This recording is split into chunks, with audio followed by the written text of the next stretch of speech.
E bem-vindos a mais um vídeo. Ixi, a voz fugiu completamente aqui. Lamentável. Foto bonita, né, gente? É assim, não é montagem. É uma foto de um conjunto de nuvens no Utah, um estado americano, que é quase um deserto, algumas regiões. Assim como tem ondas no mar, também tem ondas acima das nuvens. A gente que normalmente não consegue observar, né? Porque a gente está abaixo das nuvens, mas por vezes formam alguns efeitos muito bonitos. Nessa aula, nessa videoaula, não sei nem se dá para chamar de videoaula, tá? Mas é uma narração, né? Tá bom, é uma videoaula. Nessa videoaula, nós vamos aprender as principais grandezas que servem para estudar uma onda. E a primeira, gente, é a mais evidente delas, a velocidade da onda. Eu falei isso no primeiro vídeo que eu comecei a comentar sobre ondulatória. Uma onda, ela, como o som, por exemplo, ela se movimenta a 340 metros por segundo, ou seja, aquela propagação inicial, a cada segundo se move 340 metros. A luz é bem mais rápida, né? 300 milhões de metros por segundo. A velocidade ela é calculada da mesma forma que a gente viu lá no primeiro ano. Por exemplo, a gota caiu, produziu a onda e a primeira onda lá produzida percorreu uma distância, um ΔS, para chegar até a folha, né, e oscilá-la. A gente calcula a velocidade dessa onda dividindo a distância que ela percorreu pelo tempo que foi gasto.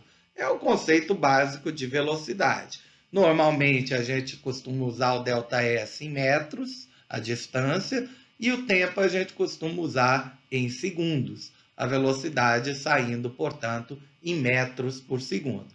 Mas tem problema que usa o ΔS em centímetros, e aí a velocidade centímetro por segundo. Só tem que estar atento para a coerência de unidades, tá? Algo muito importante sobre a velocidade, que eu vou usar esse instrumento musical para explicar. Esse instrumento parece um ukulele, né? Mas não é. Ele chama U-Bass, sei lá, tá? Tipo um ukulele, mas ele é mais comprido e as cordas são afinadas de forma diferente. E dá para ver que tem uma corda mais grossa, né, em cima e uma mais fina embaixo.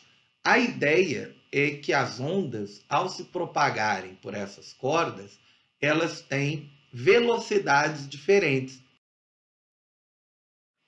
A velocidade de uma onda depende do meio onde ela se propaga.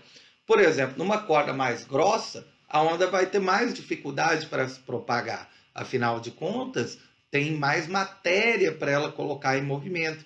Então, a velocidade dela vai ser menor. Na corda mais fina, a onda tende a se propagar com uma velocidade maior.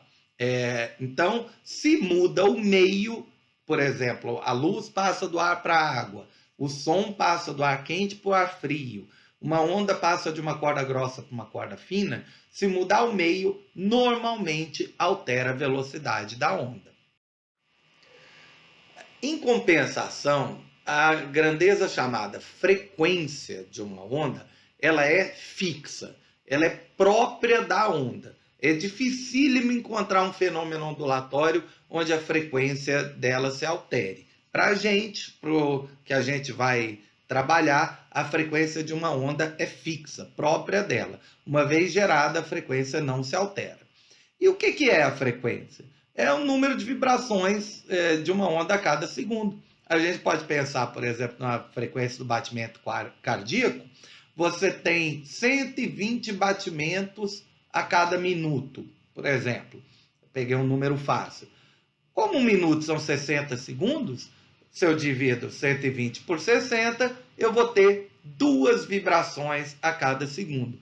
Esta é a frequência do batimento cardíaco.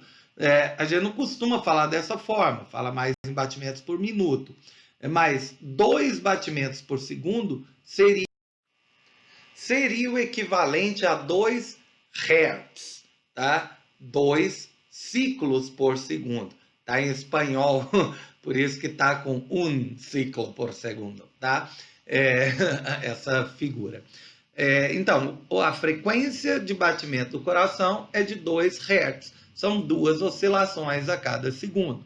Você já ouviu esse termo Hertz? As estações de rádio, por exemplo, não cansam de falar que há tantos kilohertz, tantos megahertz, né?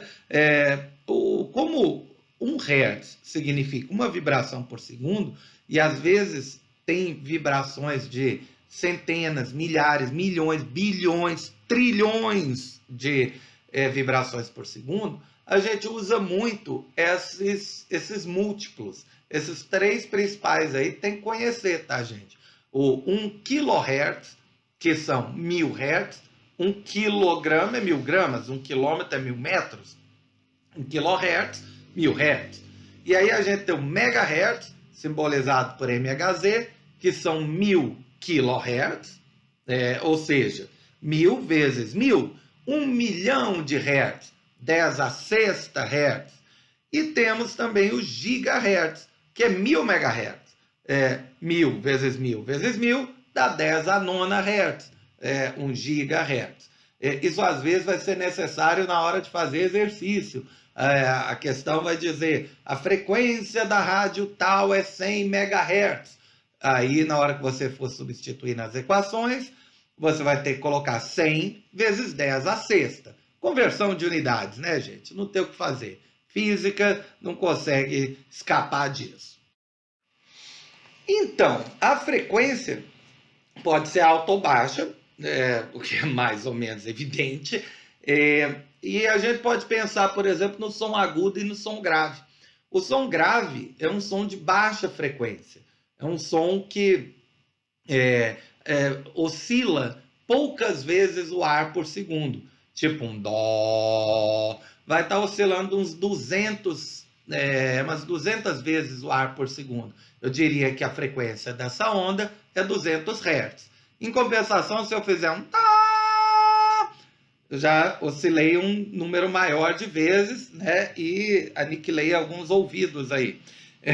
Ou seja, eu tenho uma frequência maior, um som mais agudo.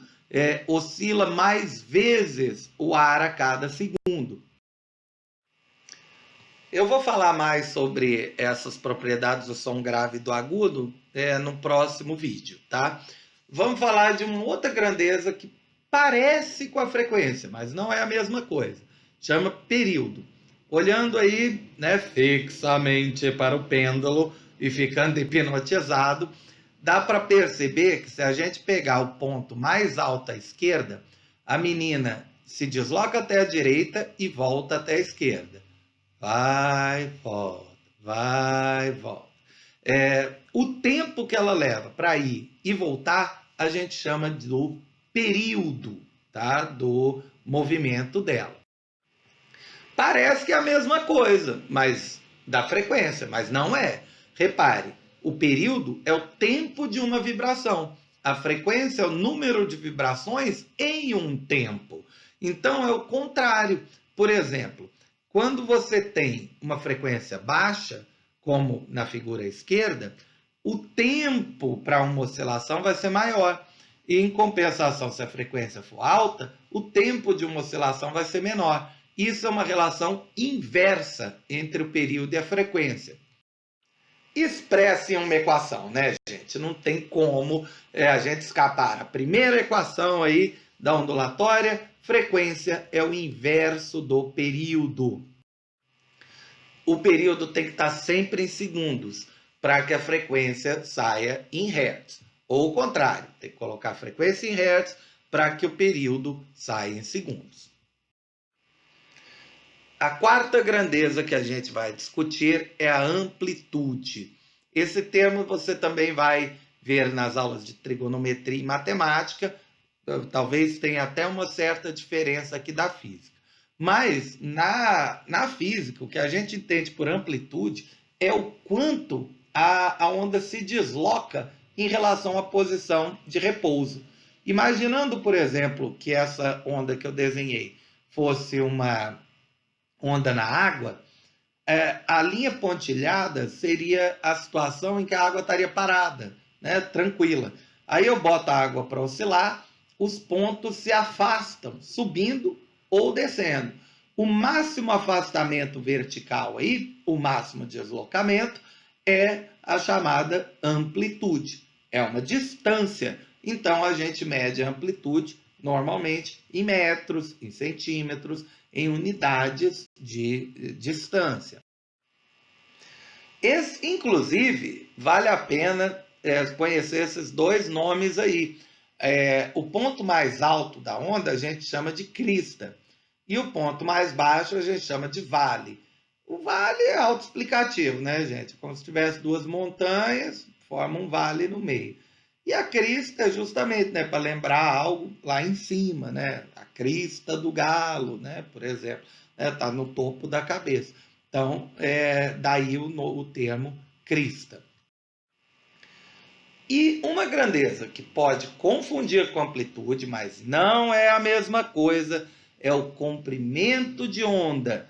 Repare a letra esquisita aí, parece um Y de cabeça para baixo, né? É a letra grega lambda, lambda, tá? Parece lambida, né? Mas é lambda, tá? Com o B mudo. É tradicional que se utilize essa letra para representar o comprimento de onda. O comprimento de onda, gente, de forma fácil, é a distância entre duas cristas. É o quanto a onda se desloca a cada vibração. Cada vibração ela anda esse comprimento.